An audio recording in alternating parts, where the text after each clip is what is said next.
Hello students, this is our science class and we are starting a new chapter, that is chapter number 5, coal and petroleum.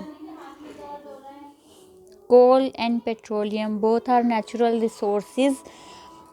We will read in detail about them.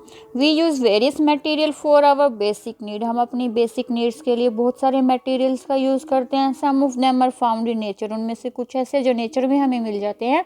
And some have been made by human effort. और कुछ मानव ने अपनी कोशिशों से बनाया है. तो यहाँ पे हमें लिस्ट बनानी है जो हमें नेचुरली मिलते हैं और जो मैन मेड हैं. डज दिस लिस्ट इंक्लूड, अब नेचुरल में क्या क्या होगा, air, water, soil and minerals. Since all these are obtain from nature they are called natural resources. ये सब हमें कहाँ से मिलते हैं, नेचर से मिलते हैं, इसलिए इन्हें नेचुरल रिसोर्सेज कहते हैं. Can we use all our natural resource forever, क्या हम इन्हें हमेशा यूज़ कर सकते हैं, हमेशा के लिए कि ख़त्म ही ना हो. Can air, water and soil be exhausted by human activities, क्या हवा, पानी और मिट्टी है वो ह्यूमन की एक्टिविटी, ह्यूमन के कामों से ख़त्म हो जाएगी. You have already studied about water in class 7. Water के बारे में क्लास 7 में भी हमने पढ़ा था. Is water a limitless resource, क्या वाटर है वो लिमिटलेस है, उसकी कोई लिमिट नहीं है, ख़त्म नहीं होगा कभी वो. In the light of the availability of various resources in nature, nature में जितने रिसोर्सेज हैं, natural resources can be broadly classified into two kind, दो टाइप के होते हैं. इन एग्जॉस्टिबल नेचुरल रिसोर्स, जो रिसोर्स आर प्रेजेंट इन, जो अनलिमिटेड अमाउंट में है, जिन्हें हम कितना भी यूज़ कर लें लेकिन वो ख़त्म नहीं होते, तो उन्हें कहते हैं इन एग्जॉस्टिबल. कौन कौन से एग्जाम्पल हैं, सनलाइट और एयर. दूसरा है एग्जॉस्टिबल नेचुरल रिसोर्स, कौन से हैं, जो लिमिटेड अमाउंट में होते हैं और अगर हम उन्हें केयरलेसली यूज़ करेंगे तो वो ख़त्म हो जाएंगे एक दिन. कौन से हैं, फॉरेस्ट है, वाइल्ड लाइफ है, मिनरल, कोल, पेट्रोलियम, नेचुरल गैस, ये सब है. एक्टिविटी क्या है, टेक सम कंटेनर, बर्तन लीजिए, fill them with popcorn, peanut, roasted gram, toffees, उनमें ये फिल करने हैं, एक में पॉपकॉर्न, एक में पीनट, रोस्टेड ग्राम और toffee. Divide students into group of 7 each.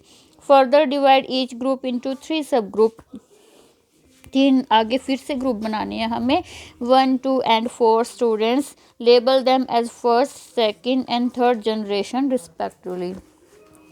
These subgroups represent the consumer. ये क्या है, कंज्यूमर है. As population is growing, जनसंख्या बढ़ रही है. Second and third generation have larger number of consumer, जो सेकेंड और थर्ड जनरेशन है उनमें ज़्यादा लोग हैं, ज़्यादा कंज्यूमर्स हैं, क्योंकि जनसंख्या बढ़ रही है. जो फर्स्ट ग्रुप था उसमें एक ही था, सेकेंड में सेकेंड आ गए, फोर्थ में फोर्थ स्टूडेंट आ गए. Put 1 full container for each group on A table, एक टेबल पे जो हमने बर्तन लिए थे उनको फुल देना है. Ask consumer the first generation from each group to consume eatable from the container of their group, और जो भी उसमें सामान है उन्हें खाने के लिए कहो. Now ask the second generation, फिर सेकेंड जनरेशन वालों को कहो. फिर लास्ट में जो बच गया वो थर्ड जनरेशन को कहो. From each group to consume it. Now finally observe whether all the consumer of third generation got eatables और नोट. अब ये देखो कि जो थर्ड जनरेशन थी जिसमें 4 स्टूडेंट थे उन सबको वो खाने के लिए कुछ मिला या नहीं. Also observe if anything is still left in any of the container, क्या बर्तन में अब भी कुछ. इसका मतलब क्या है कि जो फर्स्ट जनरेशन थी, जो सबसे पहले के लोग थे, उन्हें नेचुरल रिसोर्सेज बहुत ज़्यादा मिले, उन्होंने यूज़ किए. सेकेंड जनरेशन में फिर जो लोगों की संख्या ज़्यादा हो गई तो उन्हें वो नेचुरल रिसोर्सेज कम मिले क्योंकि ज़्यादा लोगों में बंट रहे थे. दूसरा फर्स्ट जनरेशन ने पहले यूज़ भी किया, जितना छोड़ा वो मिला. उसके बाद जो नेक्स्ट जनरेशन आई, जो सेकंड जनरेशन ने यूज़ किया और भी नेचुरल रिसोर्सेज यूज़ किए, फिर जो बचा वो थर्ड जनरेशन तक पहुंचा. फिर जनसंख्या और बढ़ गई तो उन्हें वो और भी कम मिलता जा रहा है और ऐसे ही होता जा रहा है ना. Assume that the table in the container represent the total, ये वही समझा रखा है जो मैंने अभी बताया है। In this chapter we will learn about some exhaustible natural, हम जो लिमिट में है उन नेचुरल रिसोर्सेज के बारे में पढ़ेंगे, जैसे कोल, पेट्रोलियम और natural gas. These were form from the dead remain of living organism, ये लिविंग ऑर्गेनिज्म जो मर गए थे उनसे बना है। So these are also known as fossil fuel, इसलिए इनको फॉसिल फ्यूल भी कहते हैं। Coal, you may have seen coal, कोयले को बोलते हैं, और हर्ड अबाउट इट, इसके बारे में सुना होगा या इसे देखा होगा।